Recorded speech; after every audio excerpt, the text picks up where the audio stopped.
Now, to provide insights on these developments in the Catholic Church, we are joined by Father Earl Tan, a student priest at the Pontificio Colegio Filipino in Rome, and Father Derek Vergara. Good morning, Fathers. Welcome to Morning Matters. It is a historic day. We finally have a Pope. Talk to us about where you were at that moment, and did the face that came out surprise you? Let's begin with Father Earl. Good morning, Gretchen. Habemus Papam, no? Nagliliwanag ka rin dyan. um, um, Masayang-masaya, no? Kahit 2 a.m. na dito, sobrang saya. Bago lumabas yung usok, very significant yung sigal. Siguro nakita rin yun ni Father Derek, no? Na yung nanay, pinapakain niya yung anak niya. And very significant yun kasi yung sabi ni Jesus na feed my lambs, no? So, nakakaiyak, very privileged to be here to witness this event. And talagang wow, no? Mapapawaw ka na lang kasi lahat kayo iba-iba iba-iba yung mga sinasabi, sana ito, sana ganyan. Pero nung lumabas yung bagong Pope, wow, ito na si Peter. Ito na yung successor ni Peter. Ito na yung bago nating Pope. Salamat sa Diyos. Father Derek, ikaw naman nasaan ka noon at inasahan mo ba na sa fourth balot ay lalabas yung white smoke? Hello, good morning Miss Gretchen at sa inyo pong lahat na nanonood at nakikinig po ng inyong programa. At katulad po ni Father Earl, ako po ay nandun din po sa may halos harapan po, first quadrant po ng St. Peter's Square at kasama ko po doon si Miss Cheryl Cosim, no? At yung iba pong mga mananampalataya na nag-aabang talaga doon. And sa akin po ay talagang nakakakilabot yung experience na yun kanina dahil una, no, sabi ko nga ay we are witnessing a history sa simbahan. So imagine, sa St. Peter's Square pinatay si Peter. Doon sinubukan tapusin yung Christianity. And it was on the same spot that we are rejoicing right now kasi yung successor ni Peter ay patuloy, no? Nagpapatuloy yung kanyang mission because Jesus Christ has entrusted him with the special mission of confirming the faith of his brethren and feeding the sheep of Jesus Christ. Kaya talagang iba yung pakiramdam ko doon. And joyful kasi dahil isang buong pamilya kami doon kanina, no? Pilipino, Amerikano, Espanyol, Argentinian, isang buong Catholic family ang nandoon. Kaya ang saya talaga ng lahat ng tao na pumunta doon kasi we belong to a one big family, one big Catholic family. And at last, no, sabi nga yung Habemus Papam, at last we have a Pope. At last we have a new Holy Father. Well, sabi nga ng kaibigan natin na si Father Coke Prieto, God is a God of surprises. An American Pope for the first time in history, many discounted that because pundits were saying that they don't want the superpowers to even have more power, and they want to distribute that power to other regions in the world. What does this election tell us about where the church is headed? Bakit sa tingin niyo pinili ang isang Amerikano na mamuno dito sa simbahan? Siguro una yung kasabihan na yon, looking at the logistical problem. Dati barko yung ginagamit ng mga cardinal from the US. So it's impossible, minsan hindi talaga sila umaabot sa conclave, ano. Yung isang pangalawang bagay, posible yung mga cardinals, they have seen something in him during the pre-conclave meetings and even before that, no. Yes, he was born in Chicago, he is an American, but we should also consider he's a religious, no. He'd been in mission for a long time, and with his extensive experience being part of the dicastery, member of different dicasteries for evangelization, he's a canon lawyer, legislative text, pontifical commission for the Vatican City State. Well, they must have seen something good in him, and well, God wanted it to happen. Well, the position of Cardinal Prevost is actually very strategic. in a sense, not that it was placed there, no? Pero he is the head of the dicastery for bishops that appoints bishops, selects and appoints bishops from different parts of the world. I'm not sure if it extends to the appointment of cardinals, but in a sense, may familiarity, may pagkakakilala sa kanya dito sa mga cardinals. Ano? Pero ang dami kasing mga pangalan na babanggit. There's Parolin, there's Erdo, there's Pizzaballa, Cardinal Tagle, Zuppi, there's Grech, and then there's Prevost. What could have made the difference here? Father Derek, anong sa inyong paningin? Well, una, no, pinatutunayan lang na talagang hindi totoo yung mga papabili, no, na nagsisirculate, no, ever since talaga. We cannot rely on the concept of papabili dahil ito ay konsepto ng mundo, no, very far from the concept of the church, because the concept sa atin is not to candidate yourself, no, to make yourself a candidate, but every position in the church is a ministry, no.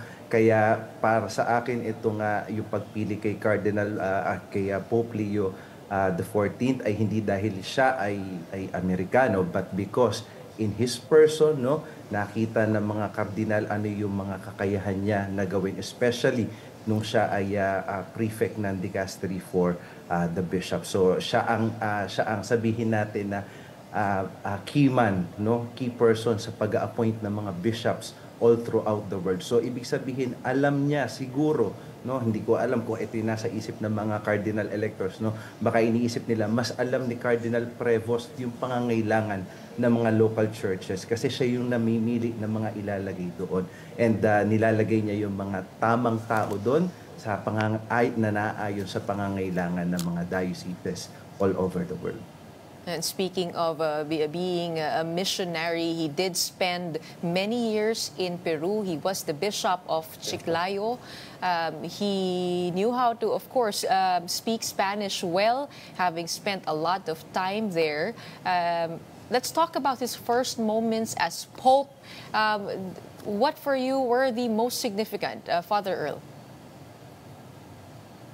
Well, surprisingly, yung aura niya, no? Yung aura niya na very light, parang medyo teary-eyed yung itsura. And of course, his name, Leo, no? Dahil nasa Easter pa tayo ngayon, yung Leo ay isa yan sa mga noble titles ni Jesus as the risen one, yung natawag natin, the Lion of Judah has triumphed, no? Reminds us of Leo the Great, siyempre, the great Pope Leo na nung ang Rome i-attack ni Attila the Hun, he was just carrying his cross and begging him to spare Rome and its people, no? So, and his words, peace be with you, no? Yung pag-echo noon with the problems that the world is facing, the crisis on peace na dahil sa gera sa iba't ibang bahagi ng mundo. And it brings us hope that evil will not prevail in our time. Evil will never prevail because Jesus is risen. And I wanted to talk about his being from different nationalities. He was born in Chicago, Illinois, spent time in Peru, became a Peruvian citizen. But he also has a French and Italian lineage in his parents, and meron din siyang Spanish blood. Ano? Itong yung paggamit naman niya ng lengguwahe, siya ay nagsalita sa Latin, sa Spanish, at saka sa Italian. No? Pero hindi niya ginamit ang lengguwaheng Ingles. What does that tell us, you think? Father Derek? I think, no, he is making a statement, no, by not using the American language, no. But ito ay personal na opinion ko lang, no. And una, yung language na Italian because he is the Bishop of Rome, no. Una yon dahil siya ay ang mga flock niya ay Italian, so mostly ay Italian speaking, so understandable yon. And pangalawa, yung Spanish because I think being a missionary to Peru, no, ay ginamit niya yon na by choice dahil mahalaga sa puso niya diocese na kanyang pinaglingkuran sa Peru. So I think he's making a statement that I no longer belong to any country, but my home now, no, is here in Rome, here in Vatican City. Father Earl, do you agree that there is or there was a deliberate effort to stay away from the superpower that is America, to not close himself as an American? Ano ang sa inyong palagay? Well, I guess, yung pagiging missionary niya, no? Yung his love, no, for the people of Peru, being a missionary, it's a statement, a continuity of what Pope Francis have started, no, to really build bridges. And siguro yung ano din very humbling, no, to address his flock before. Now he's the Bishop of Rome. Before he was a bishop in Peru with many challenges, and very missionary yung kailangang approach mo doon. Parang it's like going back to his humble beginnings as a pastor, being there assigned in Latin America. Let's talk about his attire. He came out in the traditional white cassock, red mozeta, and white skull cap, along with the gold cross necklace and fisherman's ring. What does that tell us, do you think, Father Earl? Well, like Peter, no, in the Gospel of John, sabi ni Jesus, darating ang panahon, isusuot sa iyo ang mga bagay na kung noon ginagawa mo yung gusto mo, ngayon hindi mo na magagawa, isusuot sa iyo, susuotan ka ng damit. And very symbolic, no, yung mga bagay na yan. Of course, the cross, every bishop has his cross, and if ever adorned man yan or simple cross, it's a symbol of glory, no, by Jesus dying on the cross. Yung red na moseta is very symbolic, no, kasi it's the willingness, no, of the Pope, being the successor of Peter, being a disciple of Christ, to shed his blood, no, for Christ, for the faith, for the church, no. So yung mga bagay na yan, hindi na iba, no, sa simbahan, kasi we relate with the senses and with those little symbols, na ipapaliwanag natin at na-express natin yung ating pananampalataya. Pero Padre, kung maalala mo, si Pope Francis ay lumabas, suot lamang yung white cassock, wala yung ibang mga vestments, no? And that was his symbol or his posturing that he was doing away with the pomp and pageantry. Does that mean to say that we expect the Church to be pulled back a little bit more into tradition? What do you think, Father Derek? Miss Gretchen, I think yung ginamit o yung suot kanina ni Pope Leo XIV is we have to see it as part of the long history of tradition ng simbahan. And hindi yan pomp and pageantry lang na nilagay yung katulad ni Father Earl. Meron yang mga symbolism. So siguro hindi lang na-explain ng maayos. At buti nga in-explain ni Father Earl yung mga symbolism no. But it doesn't matter kasi yung suot, because kung titingnan ninyo, he has to be a dignified, no? Because the office is a dignified office, not because of itself, but because ito ay an office entrusted by Christ himself. So it is a dignity of a God-given dignity, no. So we have to present din naman ito ng may dignidad, no, through visible senses, katulad nga niyang damit na yan. But yun nga, ibig sabihin ay it must not end there, no. It must be translated into actions, and we will see that kapag nag-start or sa mga susunod na araw ng pontificate ni Pope Leo XIV. But the gestures of Pope Francis removing the other vestments was actually seen or widely accepted as some sort of being with the people, of being less inward looking and being more outward, walking with the people. But this one, the in keeping with tradition by Pope Leo XIV, does that mean to say that we expect a more conservative leadership from him? Anong tingin mo, Father Earl? Well, I guess it's a balance, no? Kung naalala natin yung sinabi kanina ni Pope Leo XIV, let us keep in our ears the weak, but always brave voice of Pope Francis, who blessed Rome, the Pope who blessed Rome and the world that day on the morning of Easter. Allow me to continue the same blessing. God loves us, all of us. Evil will not prevail. We are in the hands of God, without fear, united, hand in hand with God. Sabi, tas kinote niya si Augustine, his father being a member of an OSA, no? Sabi niya, like Augustine, with you, I am a Christian. For you, I am your bishop. No? So, I guess he's striking more of a balance kasi, well, kung nako-quote natin ang simbahan na divided sa mga traditionalist, conservative, at saka sa mga progressive, well, a pope is a pope is a person who builds bridges.